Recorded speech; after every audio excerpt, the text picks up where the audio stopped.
Shalom Sobat Golden Channel yang dikasih Tuhan, puji nama Tuhan, saya bersyukur dan bersuka cita kembali bisa menyapa sahabat terkasih dalam kasih dan anugerah Tuhan. Sahabat terkasih, saya selalu berharap dan berdoa agar sahabat senantiasa dalam keadaan baik dan sehat dan senantiasa diberkati oleh Tuhan. Ya, sahabat terkasih, saat ini kita akan melihat sebuah video kesaksian dari Salma Pina Sunan, ya, yang adalah putri dari pengacara kondang Sunan Kalijaga. Mari kita akan melihat bagaimana perjalanan Salma Pina mengenal Tuhan Yesus, bahkan akhirnya menerima Tuhan Yesus sebagai Tuhan dan Juru Selamat di dalam hidupnya. Mari kita akan saksikan videonya berikut ini. Tapi aku cuma pengen tahu dari pengalaman kamu berjalan untuk bisa lebih mengenal siapa pencipta kamu, your spiritual journey. Karena kan perjalanan spiritual tiap orang tuh berbeda-beda gitu, ya kan gitu.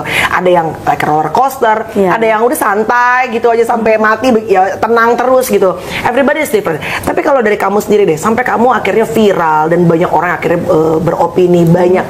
Ada juga yang mungkin hatred comment juga gitu, atau mungkin ya bukan hatred comment tapi komennya agak berseberangan sama kamu gitu. Dari kecil sampai akhirnya kamu besar, spiritual journey kamu tuh seperti apa sih? Apa emang kamu tipe orang yang mencari atau seperti apa? Kalau dibilang mencari sih nggak mencari ya, itu menemukan aja. Menemukan bukan mencari, karena sebenarnya memang tidak cari apa-apa. So your life was okay aja gitu. Iya, my life was so fine, so good. Aku lagi healthy-nya, lagi bener-bener workout like every day. Terus juga itu tadi awalnya kan healing tuh. Iya. Lagi workout dari apa segala macam. Terus itu setelah divorce ya? Iya, setelah. Udah divorce nih ya? Udah divorce. Terus ya tiba-tiba menemukan aja.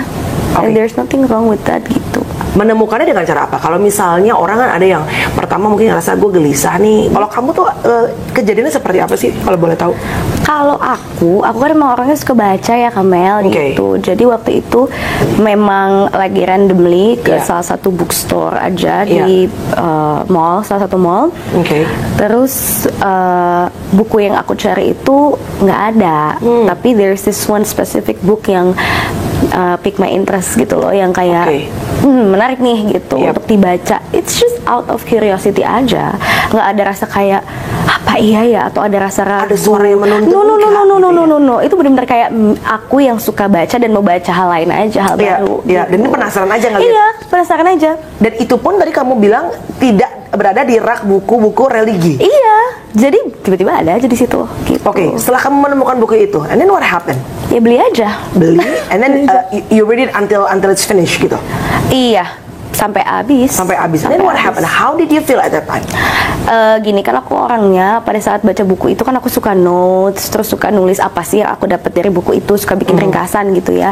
Jadi memang pada saat membaca buku itu kan pasti dibeberkan dong kayak fakta A, fakta B, fakta C dan selanjutnya gitu. Dan dari situ, dari fakta-fakta tersebut aku mulai mencari emang iya ya gitu. Jadi penasaran gitu. Emang iya ya, dan akhirnya mencari gitu. Akhirnya baca referensi yang lainnya, bukan hanya berpegangan pada satu buku tersebut, karena kan kalau satu bisa bias ya. Jadi aku nggak hanya baca satu dari sisi A, tapi baca banyak juga dari B. Jadi sumber-sumber lain gitu. Sumber-sumber lain. Tapi maksudnya ngerti nggak? Maksudnya kayak dari kepercayaan aku baca, dari kepercayaan B aku baca, jadi imbang. Gitu, bukan yang sepihak kayak cuma A terus yang dibaca dengan referensi yang lainnya, nggak seperti itu. Jadi aku bacanya imbang. Gitu. And then itu tadi masih di Jakarta dong? Masih. Setelah itu kenapa akhirnya memutuskan untuk udah gue mau bener-bener pengen sendirian ke Bali? Kan dibutuhkan juga pastinya kan banyak hal, sacrifice juga pekerjaan dan segala macam untuk kamu pindah ke Bali, jauh dari ibu dan ayah gitu. Pada saat sebelum berita itu viral ya, Kamelani gitu, aku tuh sudah mempersiapkan diri untuk hal apapun. Jangankan pindah ke Bali gitu, kita aja misalnya lagi dikontrak sama brand, pas viral bisa di-cut. Betul. Kan gitu kan. Jadi aku sudah siap banyak semua. Konsekuensi ya? Banyak konsekuensi, dan itu sudah aku pikirkan dengan matang-matang, bukan hanya sekedar anak kecil lagi pencarian diri gitu. No, karena apa ya, aku tuh selalu aku dibesarkan sama ibu yang sangat luar biasa, yang dimana selalu mengajarkan untuk think forward, masa depannya kira-kira akan ada obstacle A, B, C, D, Z, kuat nggak gitu. Jadi aku tuh bukan berpikir di titik itu aja gitu, I'm thinking about the future gitu. Jadi waktu itu I said okay, God, I'm ready gitu, to lose everything. Tapi puji Tuhan ya enggak, kan Tuhan baik. So you said to God, like I'm ready to I'm ready. everything. Yeah, that's what it is. Itu yang aku bilang. I'm ready.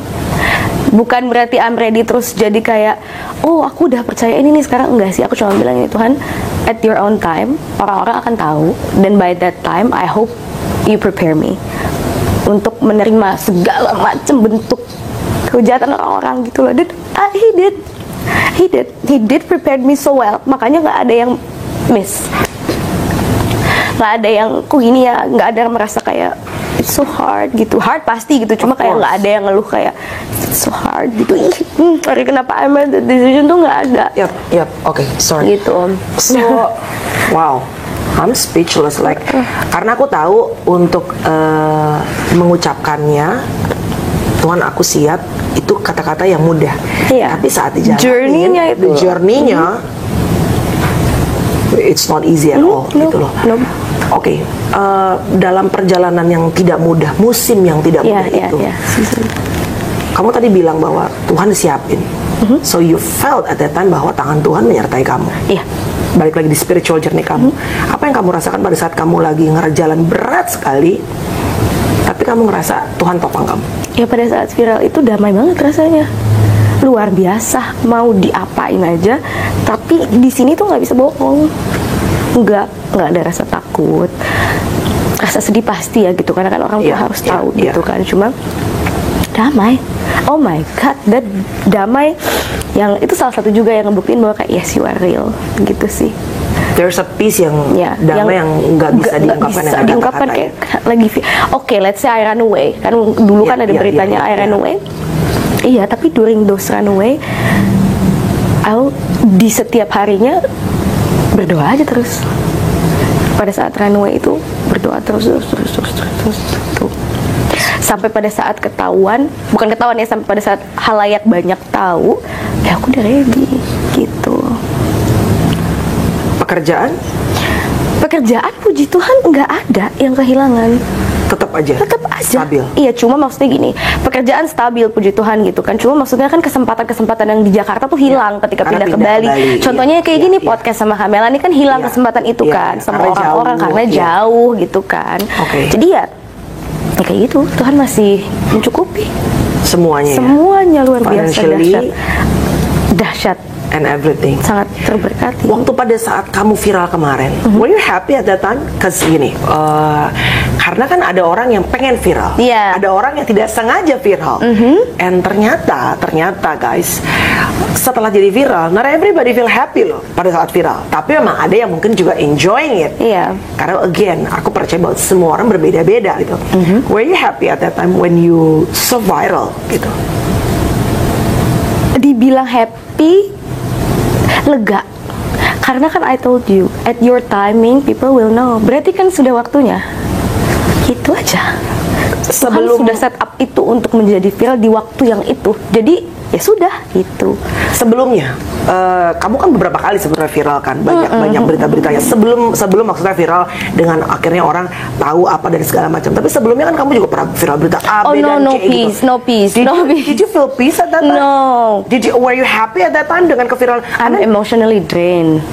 Oh wow, you're emotionally drained. Ya, wah itu capek banget. Aku even sampai detik ini ya, itu kan proses penyembuhan itu kan nggak bisa setahun 2 tahun ya gitu. Jadi kayak even sampai sekarang pun, misal temen aku ada yang ngechat gini, Salma gitu pakai caps lock, terus ngirimin link berita, itu aku udah spot jantung tuh. Padahal nggak ada apa-apa, it's a good thing. Misalnya kayak selalu viral di TikTok nih gara-gara ngomongnya bagus, misalnya kayak gitu. Padahal it's a positive things. Cuma wah itu udah jadi kayak gitu, udah jadi anxious duluan gitu, dan I don't like that at all. Jadi I don't want that gitu. Oh, justru kamu tuh sebenarnya nggak nyaman pada saat yang viral di awal-awal dengan segala pemberitaan itu ya? No, karena kan di awal itu kan aku justru justru aku sedih banget dong, kan separate gitu kan, jadi nobody's happy gitu loh. Dan banyak orang yang akhirnya juga memberikan pendapat, komen yang mungkin kadang-kadang tahu cerita sebenarnya gitu kan. Oke, di momen akhirnya ada hal besar dalam hidup kamu, of course 2 orang yang paling berpengaruh pastinya ayah dan ibu. Gimana, how the way they responded? satu hal yang orang-orang nggak tahu, ini juga sih sebenarnya ini sedih banget, karena kadang aku tuh marah kalau misalnya orang tuh bilang ibu Semaya itu gagal gitu loh, Kamela nih membesarkan anak. Kayak they are such a great parent, hati mereka itu luas banget, karena bless them for that. Ngerti nggak? Hati mereka luas banget, dan itu yang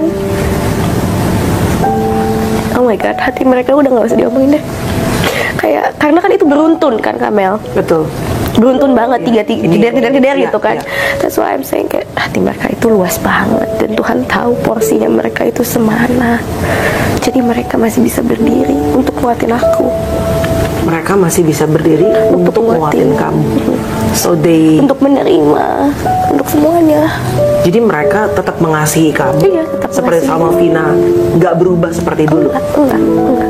Wow. Enggak. Apa yang ibu bilang? Gini, nasihat apa yang kamu selama ini selalu ingat dari seorang ibu? Pokoknya kakak harus bertanggung jawab, apapun itu pilihan hidup kakak, bertanggung jawab ya gitu. Bukannya nanti kalau kamu kesandung nggak boleh ngadu, bukan kayak gitu. Tapi ketika kesandung nggak apa-apa ngomong gitu, kayak Bu aku tadi kesandung, obatin sendiri ya gitu. Mungkin aku akan kasih tahu obatnya apa, tapi obatin sendiri gitu. Jadi konsekuensi apapun dalam hidup kamu yang kamu tanggung setelah melakukan sesuatu keputusan besar, lakuin. Dan aku kan banyak banget keputusan besar yang di umur segitu tuh udah diambil gitu loh, dari mulai ini itu, dan aku kayak I survive because kayak iya, ibuku selalu kasih tahu untuk tanggung jawab, dan aku buktiin ke mereka gitu loh bahwa aku tanggung jawab loh. Dan mungkin itu yang membuat mereka oke, gitu, karena aku tanggung jawab atas apapun itu, sedih, pahit, dan lain-lain itu telan aja sendiri, nggak pernah curhat, kecuali maksudnya masalah-masalah besar tuh nggak pernah curhat, nggak pernah. Apapun konsekuensinya kamu tanggung jawab sendiri gitu. Iya. Dan ibu tahu itu. Iya. Dan bukannya tidak mau mendengar, tapi kayak aku memang diajarin seperti itu gitu loh. Jadi they are very open when it comes to communication. Jadi bukannya mereka nggak boleh atau gimana ngelarang itu enggak. Cuma memang akunya kayak oke, I know my place. Ketika sudah mengambil keputusan, tanggung sendiri. Kalau misalnya udah bener-bener nggak bisa, baru ngomong gitu. Dan itu bagus banget for me. Ya sahabat terkasih, demikian kesaksian dari Salma Pinasunan ya, dimana dia mengenal Tuhan Yesus dari membaca sebuah buku rohani, dan sesungguhnya bermula dari hal yang tidak kebetulan saudara sekalian ya, dimana dia buku yang ia cari, tetapi ternyata buku yang ia cari tidak ada saudara sekalian, dan akhirnya dia mendapatkan sebuah buku rohani di sebuah toko buku, dan kemudian dia membelinya, dan akhirnya dia membacanya. Dan setelah dia membaca buku tersebut ya, dia tertarik ya dengan isi buku tersebut, dan buku ini saudara Tuhan yang akhirnya menuntun dia untuk mengenal Tuhan Yesus sebagai Tuhan dan Juru Selamat, dan akhirnya dia memutuskan untuk menerima Tuhan Yesus sebagai Tuhan dan Juru Selamat di dalam hidupnya. Nah, saya kasih Tuhan ya, setiap orang memiliki pengalaman yang berbeda-beda ketika dia mengenal Tuhan sebagai Tuhan dan Juru Selamat. Ya, saudara kasih Tuhan, tapi satu hal yang kita percaya bahwa sesungguhnya Tuhan yang memilih kita, bukan kita yang memilih Tuhan. Karena firman Tuhan katakan bahwa bukan kamu yang memilih aku, tetapi aku yang memilih kamu. Ya, saudara kasih Tuhan, demikian kesaksian dari Salma Pinasunan yang luar biasa, kiranya menjadi berkat bagi sahabat terkasih. Jika sahabat diberkati, tinggalkan komentar di kolom komentar, berikan masukan dan juga saran, dan kiranya channel ini boleh semakin berkembang dan nama Tuhan dipermuliakan. Terima kasih sahabat, Tuhan Yesus memberkati kita sekalian. Haleluya. Amin.